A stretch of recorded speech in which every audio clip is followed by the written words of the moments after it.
And Ozzy has told the press numerous times since then that Van Halen blew him off the stage every night. I grew up on Black Sabbath, but after Van Halen played, it was definitely a notch down. At that point, we knew that we'd be headlining after that because we were blowing Sabbath off every night. But it was just a dream come true. They were finally touring the world for the first time. Their album went gold, then it went platinum. Eddie started winning awards for the Guitarist of the Year, and that never stopped. Finally, I remember slapping down the guitar player, Guitarist of the Year or whatever, finally saying, "You see, I'm telling you the truth here. He's the best, okay? It's official now." Not only did Van Halen tear it up on stage, but off stage as well, as they quickly became known for their rowdy backstage shenanigans. When the second album came out, the back, you see the dedication, and they dedicate it to the Sheridan Hotel, or the Sheridan Inn, the 7th floor, Madison, Wisconsin, which is really kind of funny, because they were there for 3 nights, and they caused a lot of damage, to say the least. I was at the Madison thing that they apologized for on the second album, you know, thanks to the Madison Hotel or whatever, because they just got out of control and were just Dave was throwing furniture out the window. I mean, it was like the 8th floor we were on or something. And I'm looking out the window in the snow, and there's tables and chairs sticking out of the snow that he flung out of there, and Alex is going in everybody's room with the fire extinguisher, just doing their luggage all white and stuff, and you know, it was fun. And you know, I heard some great stories. Mike taping fish to the ceiling of hotel rooms for whoever, the sound man, to come in and just, you know, be rank by the time they get back. Played a few jokes, harmless. Nothing, you know, that could have hurt anybody, except maybe your feelings. When the tour finally ground to a halt, the band's debut album had racked up over 2 million in sales. Building on the momentum, the band returned to the studio on December 10th, 1978, to begin recording Van Halen 2. Summertime party album on Hot Nurses, yeah. The material was so damn strong, it was so good. Like somebody get me a doctor. It didn't take long for Van Halen 2 to go platinum, fueling the frenzy for their headlining tour. Van Halen has returned! Yay! And we got all the way to Top Bill this year! But then in '79, that was the first time that they really felt like they really hit it big. They were the headlining band finally. And they did 90-minute shows that were a lot of it improv and a lot of it was just jamming that they haven't really done since. I had the privilege, and I was lucky enough to be able to sit in the backstage right behind the drummer, who had a big speaker with Edward's monitor. So I had Edward's guitar coming in one ear and Alex's drums coming in the other ear, and it was almost like being in heaven.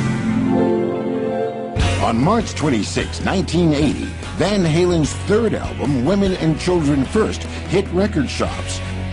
It was 1980, and I had the Women and Children First tape that I popped in the Walkman, and I turned it on, and I just hear this electrifying sound. Almost like the guitar was talking to me.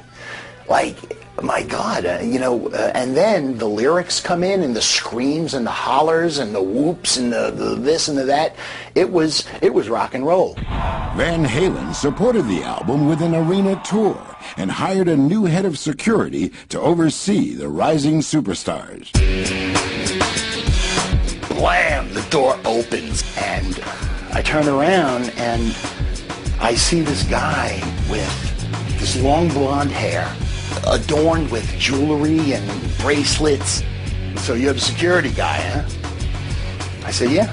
He said, what do you think about excessive amounts of drugs being used? I said, I have no problem with that. And the second question was, well, what do you think about a lot of underage girls congregating and partying in a given area? I said, that's fine, I'm okay with that. And then he gets real close and he says, can you roller skate? I said, no, but I could learn. Ed Anderson had one of the toughest jobs on the whole tour. That was taking care of Dave Roth. Dave Roth was a handful to take care of. March 19th, 1980 was our first show in Victoria, British Columbia.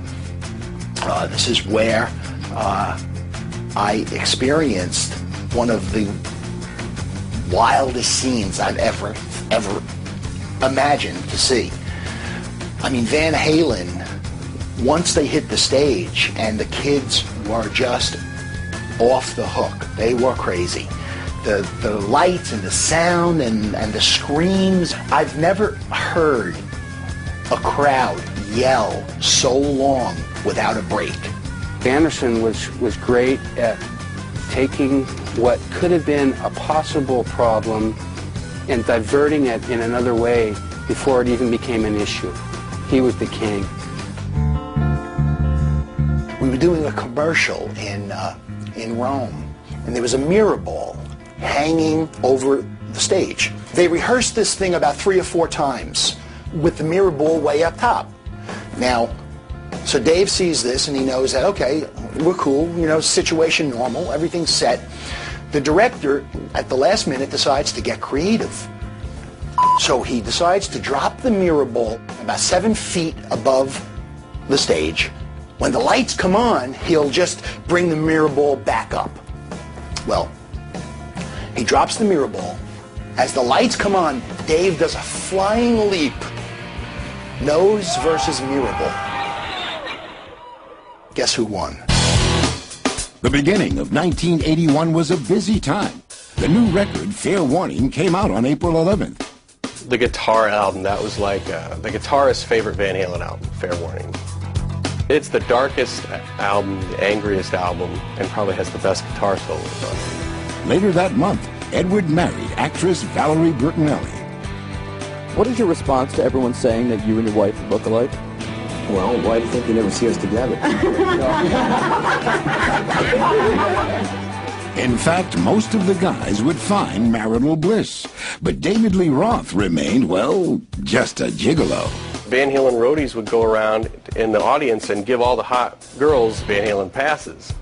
And they had a really good system going with the backstage passes. It was all Dave's idea, of course. He would give all the roadies the passes, and the roadies would write down their initials on the back of the pass. And the girl that, or girls that Dave ended up with that night, he would look on the back of the pass and see the roadie's signature initials, and then he would give that roadie $100. You put your initials on the pass, you give it to the lady. If at the end of the night, Dave is having long, meaningful discussions with this lady, you got paid $250. Right around there. $250, $100, depends on the lady. We had the system to identify where a troublemaker was. Sector 7, row 9, there's a fight, whatever. Dave saw the system. He decided to use this for his own personal recreation tool.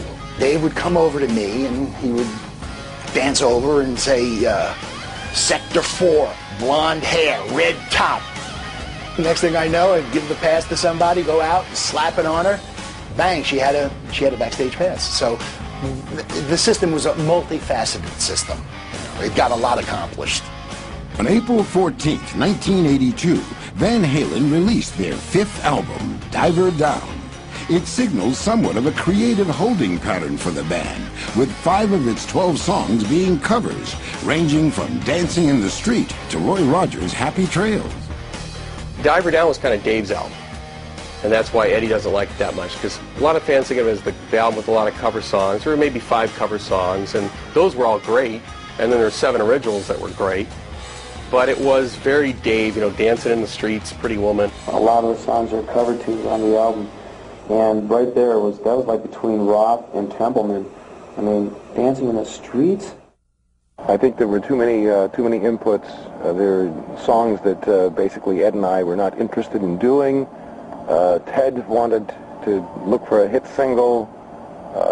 Roth was always on a weird tangent somewhere. I would have never put a song like Dancing in the Streets on that record. That's not Van Halen. In 1983, Edward and longtime engineer Don Landy began building 5150, a fully functioning recording studio.